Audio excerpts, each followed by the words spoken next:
Hey, it's Crockett36, and I am about to go to a game.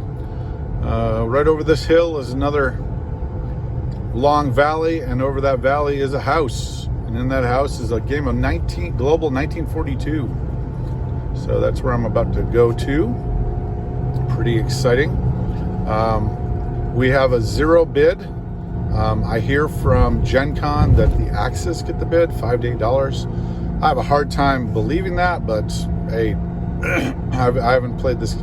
I've played this game twice.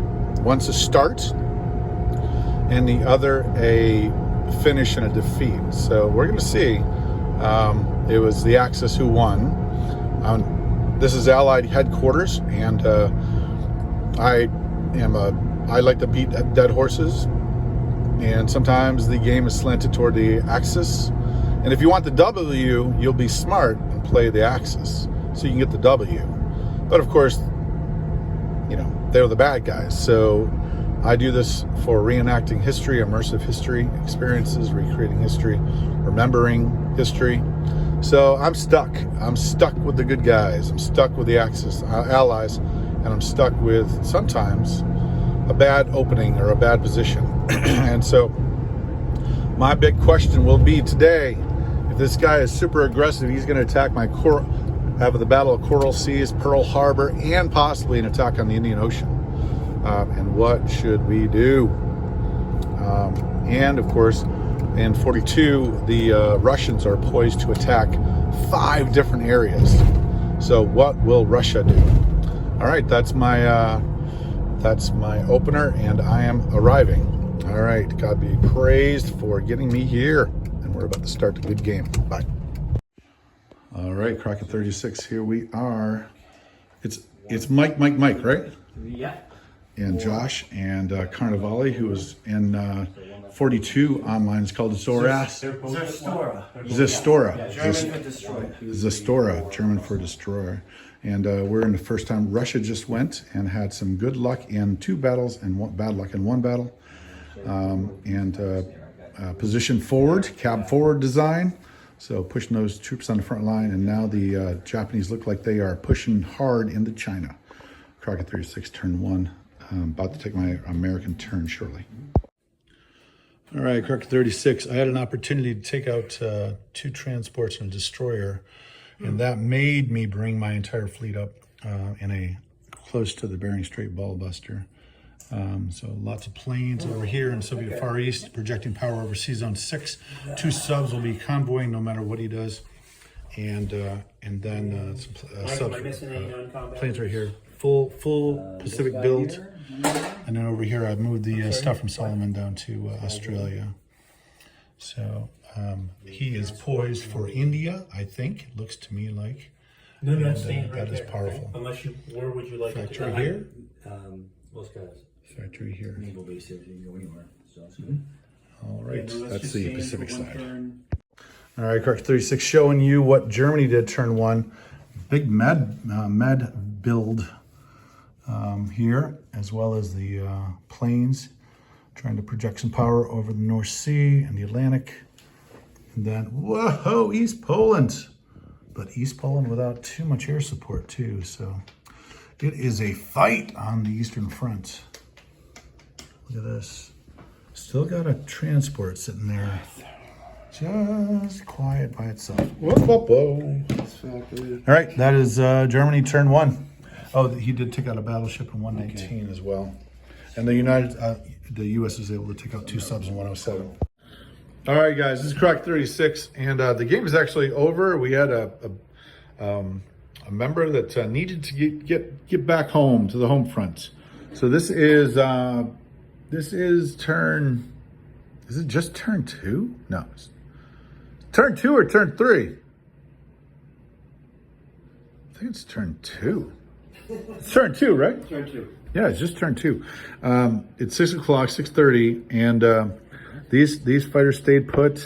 Those stayed put. Anzac has not gone yet. It's only been one. It's only had 1 turn. We do have Java. The Americans were able to take out Borneo, as well as a small fleet here, 2 destroyers and a cruiser.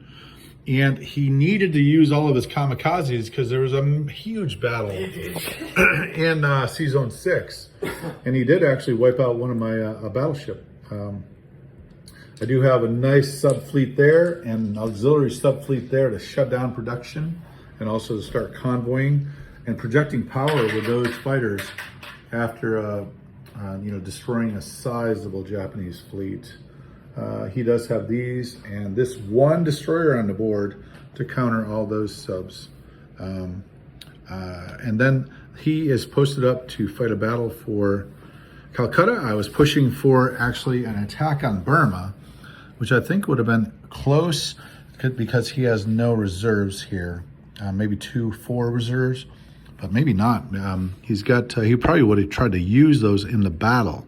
So if he used these 2 in the battle, the only reserves would be his factory in Malaya. The Chinese were pushing in after retreating. And then he was adventuring, I think usually call it adventuring.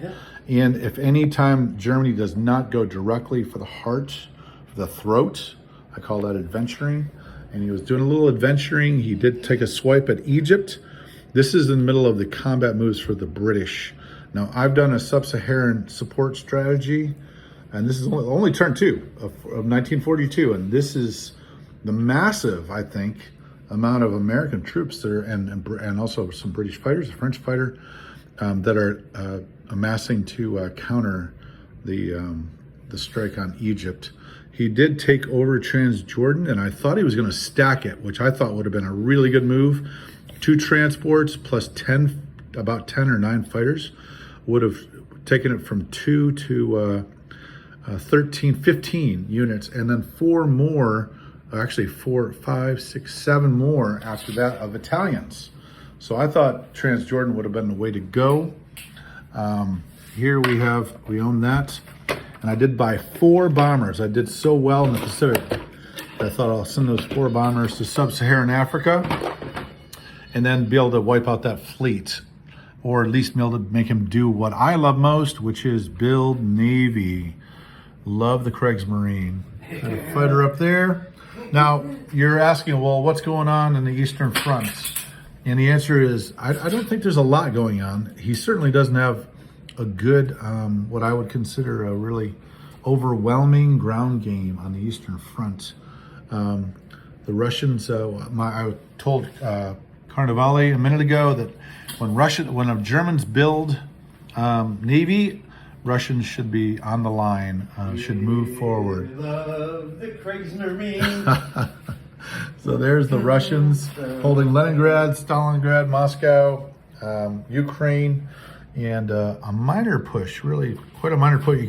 I'm not sure you could push into West Ukraine or Belarus without getting whatever you want to say there. And that is the Italians. So I think I gave a good overall. I'm just going to do a once over the map, but feeling pretty good about this. Not solid, not 100%. I think he's going to probably succeed in one of these things. I was trying to convince Carnevale to let him more succeed at Egypt and bring his aircraft around here, leave one guy in West India and savage Burma, and that way you'd have a retake force. And again, he really does not have the ability to the logistics to follow up. Reserves is what it's called in military language. So that's it. Great game. I'm just going to do the money because if we wanted to come back to that, let's see. We have $4 left over from 8. Oh, there we go. All right. So we got, sorry. Somewhere in this ballpark, people. 52. Oh, and America took Borneo. Love it. Good money. All right. So that's it. Good game. Great to roll the dice. Great to succeed. I love Sea Zone 6. When you can dominate Sea Zone 6, it is a big deal. It is a big deal. All right. Crack it out. It's like you. What a beautiful map, dude.